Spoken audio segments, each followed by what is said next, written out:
I guess it's a lot more exciting and kind of enjoyable than I thought it would be from kind of school.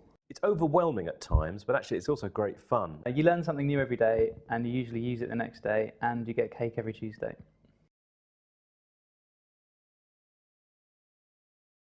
It can be quite exciting, and you can kind of really get involved in the work. So it kind of suits me quite well, I think. It's also really fulfilling having created something that works. It's absolutely fantastic that it works and that you've got something you can be really proud of and that you've gone somewhere no one has ever gone before. Officially, I'm an engineer, but particularly in research, the boundaries get quite blurred between those two. I actually started out wanting to design Aston Martins, and it was my art teacher that got me into engineering. So when I was a kid, I watched a lot of sci-fi, and I quite fancied working in a lab, wearing a white coat, wearing goggles. When I was younger, what I used to do all the time was, if you left anything lying around my house that could be taken apart, that was it. TV control, radios. It was always me coming along with a screwdriver, taking them apart, finding out what's in them.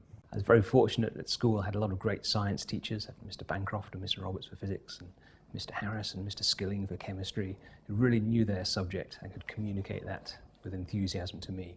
The starting point of any scientist really is just looking at something and thinking, what's in there, and having a look. For me, there are several really good things about being a scientist. I don't have to sit at a desk all day looking at a computer. Get to work in various labs and on my feet a bit as well, a bit of variation. Just creating something and then having that pride in having something that's just great. I get to use my brain to solve problems and be creative as part of my job, and most of my friends think I have a really cool job. I think nowadays we take for granted a lot of the work that the original kind of communication pioneers did, people like Marconi, and kind of computer pioneers like Turing. And if we could go back and probably tell them the effect that they actually have, I don't think they'd be able to believe kind of the level that we're at now and where we may be in the in the not too distant future.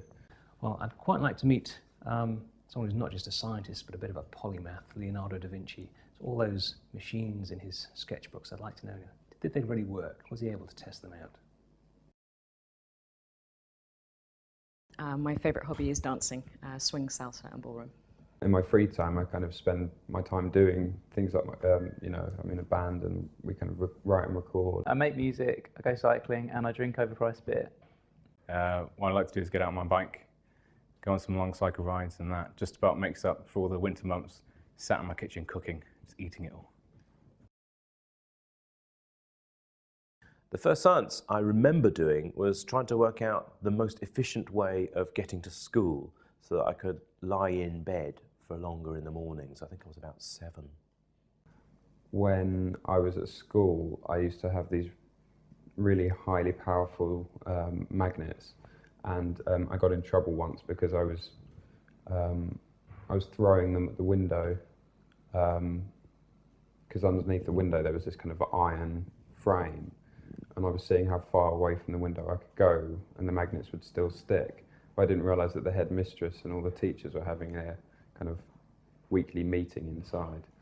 It was actually dissecting an eyeball, cow's eyeball at primary school. It was absolutely disgusting, but once you got over that, I found it absolutely fascinating.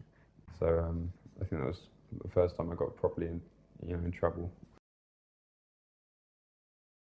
I think it's absolutely vital to keep hold of that first feeling of curiosity and excitement, to recognise there is going to be a lot of hard work, a lot of maths possibly involved in solving the problem, but yeah, you really have to keep hold of why you're interested in that problem, why you want to solve it. Read, read, and read. I would advise them to go to their local science museum, as there you get a whole entire wide range of science in one go. And it's really presented in a really fun way. Even I still like going down to the Science Museum in Kensington and playing on all the exhibits. It's quite fun. When I was doing my PhD, I had to go to the abattoir regularly to collect tissue samples and pieces of animal tissue for my experiments, which is quite disgusting, you would think. It was actually not as bad as you would imagine.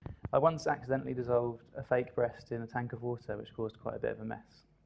got to cut some of the pieces out of the animal myself, so you get pretty close to it. It's quite interesting to see how an animal goes together. I'd probably have to say the computer. I think light bulbs are a very good invention, a very useful thing. Glasses.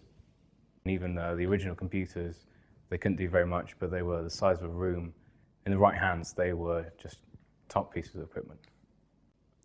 In the Middle Ages, because without them I can't see a thing, in the Middle Ages I'd have been branded an idiot. I would have been the village idiot, and I probably wouldn't have lived past 15 years old, frankly.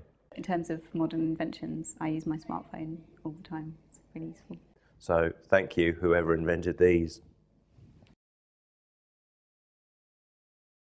I think the most important thing that we haven't yet discovered is probably a long-term, clean, efficient, renewable energy source. And if we can't have that, I'd quite like to discover intelligent life on another planet.